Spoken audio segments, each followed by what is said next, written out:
Greetings, friends! Recently, we had a special guest here. No, it wasn't Justin Rhodes. No, it wasn't Curtis Stone. And no, it wasn't Doug and Stacy with Off Grid with Doug and Stacy, even though they were here earlier this year. It was actually somebody that my family is a big fan of. Holistic Hilda. I know some of you may have never heard of her, but she is a podcaster from the Wise Traditions podcast. Our family loves that podcast, and actually Selah enjoys listening to it from the Weston a lot. A Whenever she's like doing chores around the house, or whether she's working on something inside or outside, she's listening to Wise Traditions and Hilda Labrada Gore.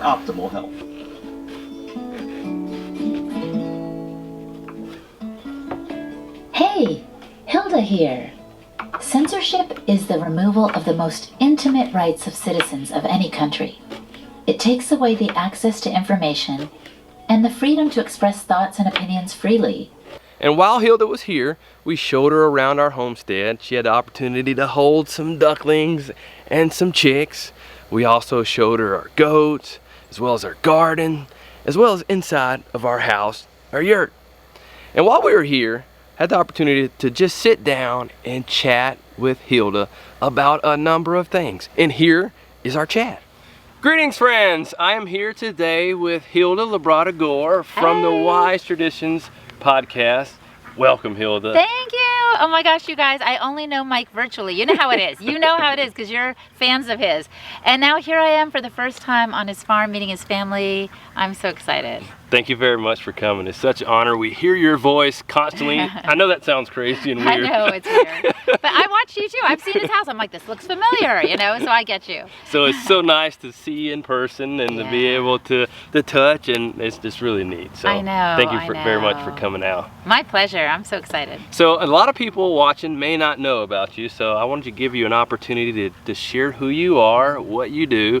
We actually have a common background in the health and wellness and fitness industry. So maybe if you could share a little bit about that, as well as how you came to be who you are today and what you're doing. How I came to be is how I'm going to start. There we go. Because I was almost not born. Oh, wow. I really was almost not born. What happened was my mother contracted some disease, and I think the German measles, and they said that her baby, which was me, was going to be born with some serious birth defect. Oh, wow. And they said, as a matter of fact, maybe you just shouldn't have it. And she's like, she was a person of faith, and she's like, no, I'm going to have this baby. But they were saying I could be blind or deaf or unable to speak. They didn't know, but they knew it would be serious. Wow. And when I was born, Mike, there was nothing apparent to the naked eye, but then they listened to my heart, and after about a month, I think they figured out there was a murmur, which meant the blood was flowing in a direction it shouldn't flow in. Wow.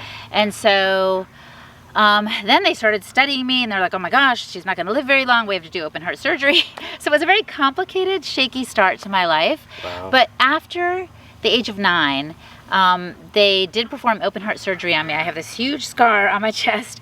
And when they told me, okay, now you can do whatever you want, because until that point they were like, you have to limit your activity, we don't know what's going to happen. The hole was about the size of a dime, and they didn't know if it would get bigger, and they were concerned. After that, they said, you can do whatever you want. And I thought, okay, what do I want to do?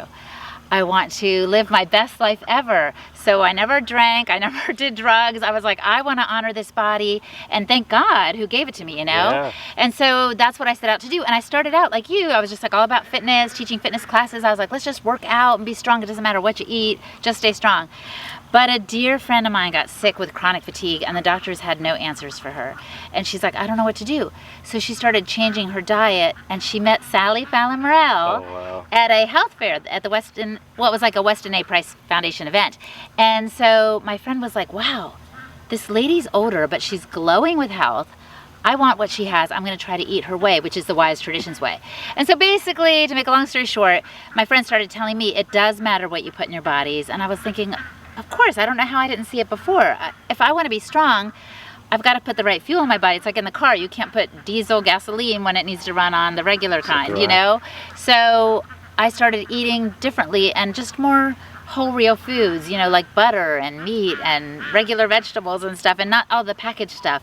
And so anyway, I've been enjoying amazingly great health, and because I love the Wise Traditions group so much, I helped launch their podcast about 4.5 years ago, and it's just going great. I'm so happy. That is fantastic. I can totally relate to the chronic fatigue issue, because that's something that I had to deal with as well. Throughout my journey in fitness and health, I was a personal trainer, a pro natural bodybuilder, and it would even manage at gyms. I approached health and fitness from more of a superficial, external thing. It's all about how you look, when really it's not. So through that journey, I started focusing more and more on internal, and the foods that I ate, started gradually eating more organic food, and actually got to the point, that's what led me to homesteading, was just wanting to know the story behind my food, and knowing that we were growing food the best way possible.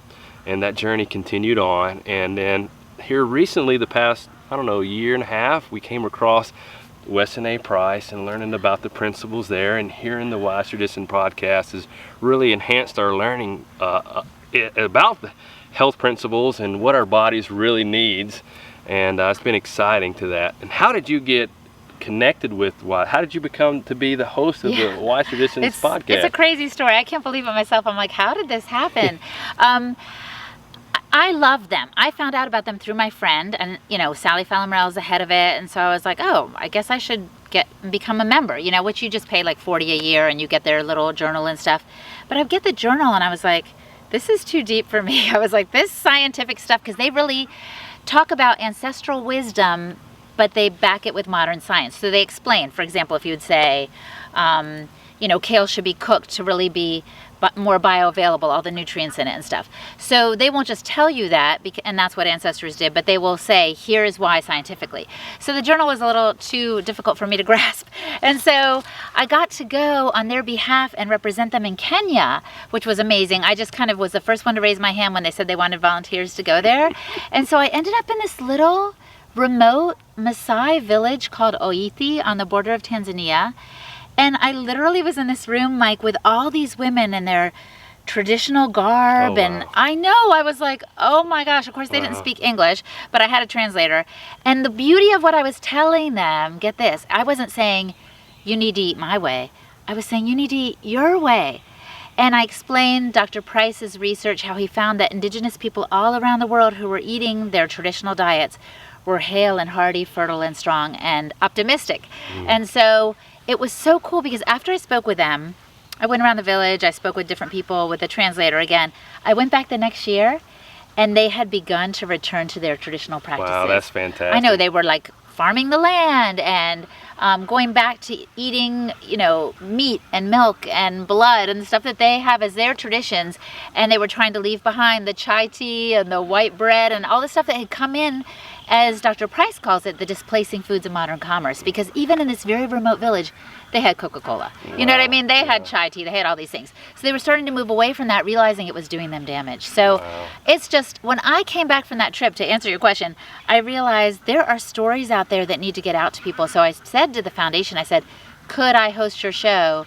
And they said yes. So we do interview some indigenous people, but we also interview alternative health experts and people with just stories. I've interviewed people who've gotten rid of migraines, who've cured MS, just different things, because this information is not readily available out there. So we're trying to kind of put a spotlight on natural things that can help the body heal. That's fantastic.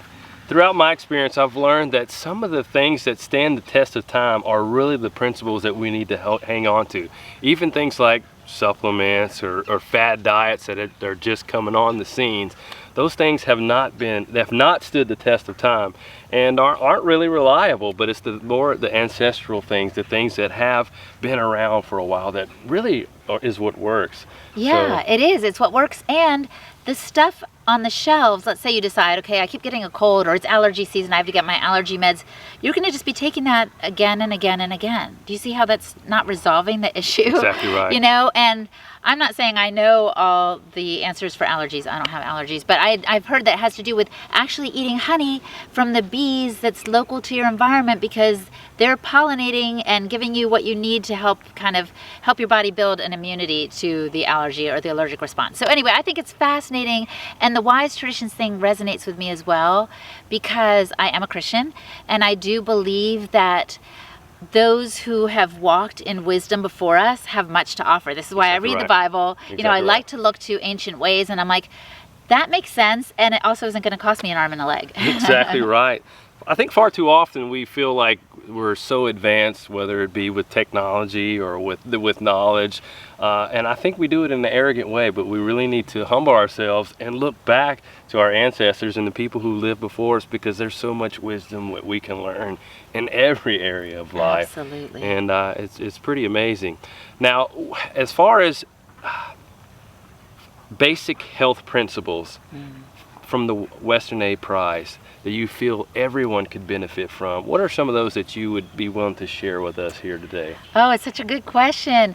Okay, so just to give a little backup, Dr. Weston A. Price was a dentist guy, researcher and stuff actually too, from the 1930s who, he was actually from Canada. I don't know if you knew this. No. And he came to Ohio and he had a little dental clinic, and the people he was seeing, he was like, oh my gosh, like their teeth are crowded, and the children like had eyesight problems and, you know, poor posture, and he's like, this isn't good.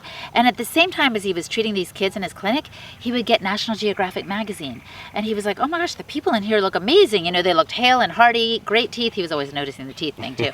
And he's like, they look amazing. So I have two questions. One, do they really exist? And if they do, what are they eating? How are they living? So that we can, you know, imitate that. Yeah. So he went around the world in the 1930s. It took him like 10 years. You know? I'm sure he took some planes, but boats, and however he could do it. He and his wife Florence, they went all over the place. And what they found was people were eating and doing all kinds of different things. Like in Alaska, they were eating seal oil and whale blubber and, you know, a lot of seafood, obviously, and no plants really to speak of. And in Kenya, it was, like I said, you know, meat and milk and blood. And in Switzerland, it was dairy. Anyway, it was all different. But he documented everything in this book called Nutrition and Physical Degeneration. And what he noticed was the people that ate their whole real foods that weren't denatured or changed, overly processed, were the healthiest, happiest people.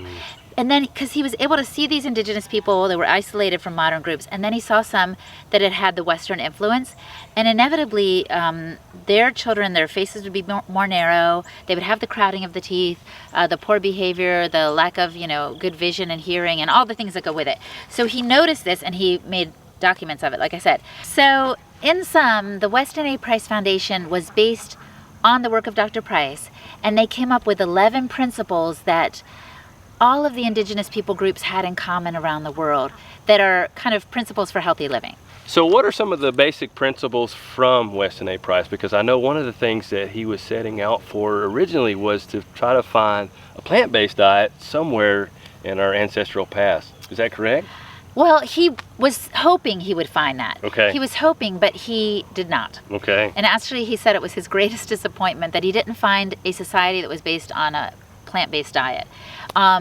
And I understand people who feel like animals are mistreated. You know, the animals in the concentrated animal feeding operations, that's not honoring the dignity of the animal in any way, shape, or form. So, but I'm afraid that a lot of my vegetarian and vegan friends have chosen not to eat meat because they think it's better for the planet or better for the animals. Well, I can tell you this, it's not better for the planet, because the planet actually has fewer animals now than it did back in the day. So the animals are not the ones causing the climate change. And it's also not better for us. I talked to Lierre Keith and other former vegetarians whose health was simply wrecked because the body needs nutrients from the animal products. So I would definitely say include animal products in your diet. And when you do, honor the animal by eating nose to tail.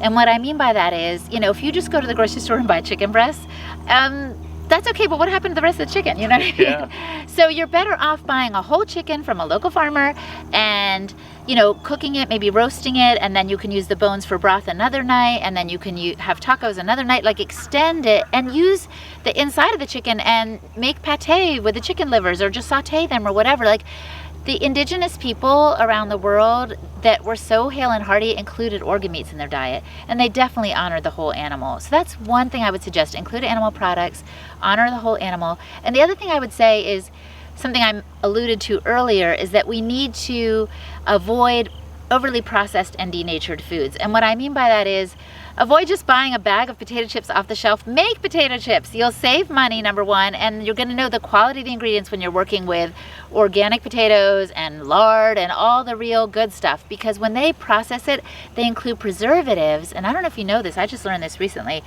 Preservatives are meant to hold the food together so it lasts a long time on the shelf, right?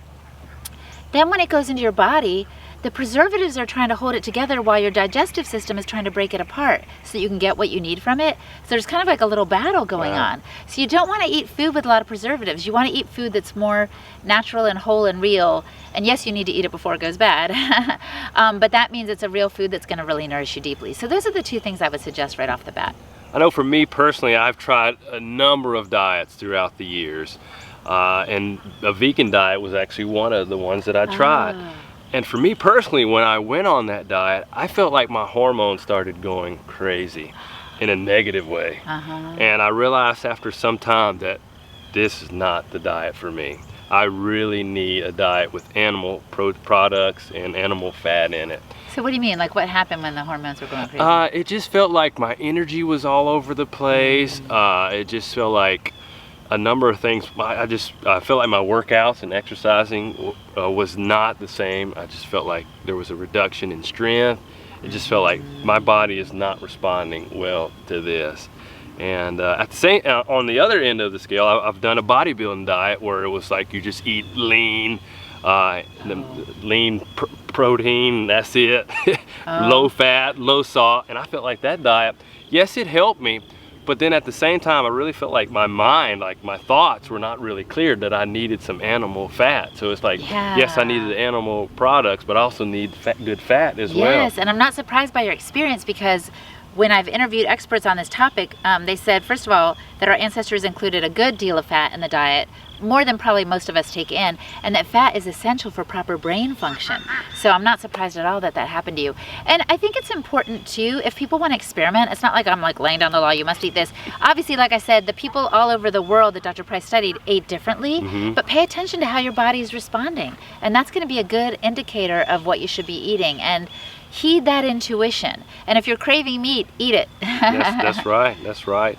And one of the things that I noticed, particularly this year with the pandemic, is that there has been just a lack of general sound health principles that have been promoted or not promoted throughout the media, the so-called experts.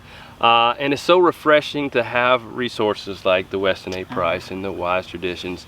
Are there any other principles or health advice that you would encourage our listeners and viewers here to partake of? And yes, especially at this time. I'm so glad you mentioned that, because people are living in fear, and fear suppresses the immune system. So it means it makes us more vulnerable to getting sick. We really need human touch, and we really need to not live in fear. So I think there are just at least a couple things I would suggest. One is being outside, as we're doing right now. Nature actually lowers your cortisol level. So that means if you're super stressed and like all you're doing is watching the news, goodness, turn that TV off, turn YouTube off. Well, except if you're watching him, that's a different story. But turn these things off and get outside, you guys. I do my darndest to eat my meals outside nowadays, because I'm like, let me just absorb this beauty while I'm also digesting, and it kind of helps your digestion as well. So get outside as much as you can, get the sunshine. That's also ancestral wisdom, because our ancestors were outside 3/4 of the time and inside 1/4, and we flipped it. Yeah. We're inside 3/4 and outside 1/4. So do the best you can to get outside, get the sunshine. I've also want to make one note about the sunshine, is that it actually feeds our mitochondria, which are the little motors in our cells that they're fed by our food too, but they really get a lot of energy from the sun. So you're kind of hurting their ability to function properly. And some people say that all disease is essentially mitochondrial disease. So you really need that sunshine. And don't wear a sunblock or anything like that, because that's full of chemicals that, again, is not letting the sun get to you. And our ancestors, for example, had so much sun and they didn't get skin cancer. Why? Because they were eating healthy, real, whole foods, one, and secondly, they weren't exposed to a lot of blue light. So those are the main things I would say is just, yeah, get outside, don't live in fear, and turn off the TV. I totally agree with all those. We're right on the same page. And being outside, I know for some people can be an adjustment. We mentioned earlier about allergies, and I've dealt with allergies from a young age, but I've noticed as I've become a homesteader and have been outside on a regular day-to-day basis and having contact with the soil, with the animals, it has really helped my body to overcome those allergies. So you mentioned honey, which is a good one, but just having a regular outside experience is really, really beneficial for our bodies in numerous ways. Oh yeah, like I've heard that children on farms actually have a less likely incidence of getting asthma or allergies because they're exposed to all these natural, like, you know, hay and pollen and all these things. And back on the sun thing, I just want to say really quickly that if you're like, oh, I have fair skin, I can't be out that much, you can build up a solar callus is how they call it. Like you can, you know, build up your exposure so that you can tolerate it better instead of just sheltering in and thinking, okay, I'm done, I can't be in the sun much.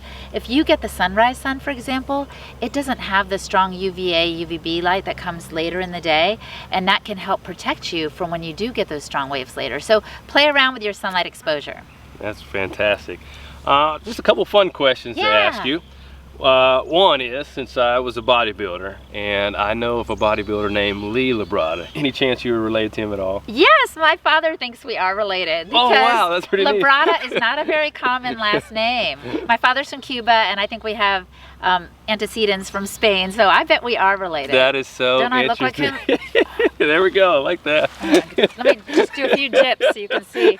Come on, Lee, be proud of me. That's exciting. And this one's from my daughter Selah. She wants to know, if you were an animal or a farm animal, which one would you be? Oh, that's such a good question, Selah. Thank you for asking that. You know, I like to play, which is why I'm glad you asked some fun questions. So I have to say, I think I would be an otter because they are just really fun animals. I think they like slide down hills and play in the mud and play in the water. Yeah, and they like to swim around. I'm not the strongest swimmer, but I do like to have fun. And I think that's one of the most playful animals. So I think I'd be an otter. That's cool. I don't know if I've ever mentioned mine, but I think I would be like a ram, one of those rams that you see that just butt each other. And I've even seen where mountain lions will chase them up the mountains in places you don't think that they could go. And then the sheep get away, the ram gets away, and then you see the mountain lion falling down or something. That ram's fine, but that would be nice. I like that. In the meantime, I'm just like, hee hee hee, and he's like, bah, bah, bah.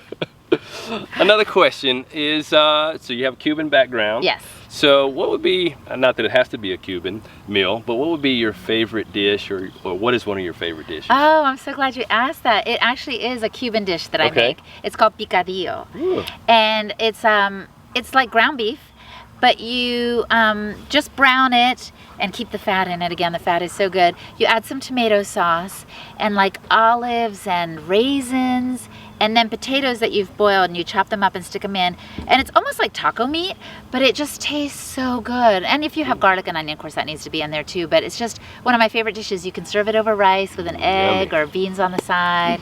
I love picadillo. That sounds absolutely fantastic. Yeah, maybe I'll make it for you one day. That'd be great.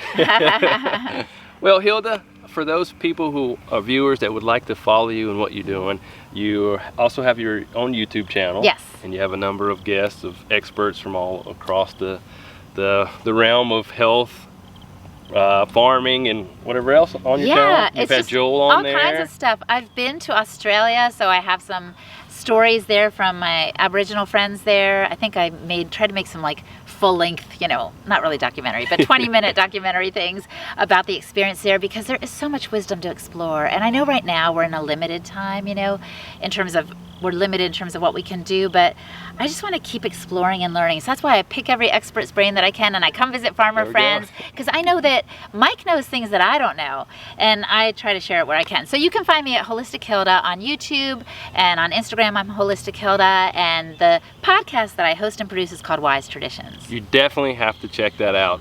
Definitely a resource to find sound health principles that's going to benefit you and your family. Hilda, thank you so much for joining us. It's so My nice that you have you here. pleasure. Oh my gosh, this is the best. And thanks for watching. We'll see you next time. Thanks, guys. I really enjoyed hanging out with Hilda as well as the rest of the family. We even took some time to take a picture together. Oh, she even did a jam session with the kids and they had an absolute blast. Para bailar la bamba se necesita una poca de gracia. Una poca de gracia pa' ti, pa' mí, ay, arriba y arriba. And while she was here, she was staying at a yurt not too far from us. She had her own yurt all to herself and she really enjoyed it. So we hope Hilda can come back really soon because we had so much fun while she was here. And just want to let you know, I'll actually be featured on the Wise Traditions podcast very soon. And you can check out the link in the show notes below for how you can listen to that podcast once it's released, as well as a number of great podcasts that she has done with so many guests that provide so much sound information about health and so many other things. So make sure you check out that podcast, as well as the Weston A. Price Foundation, which is the one that provides the podcast. And their website has a plethora of information about health as well. So make sure you check it out.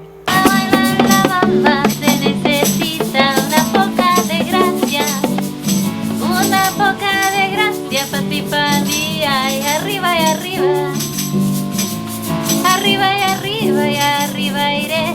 Yo no soy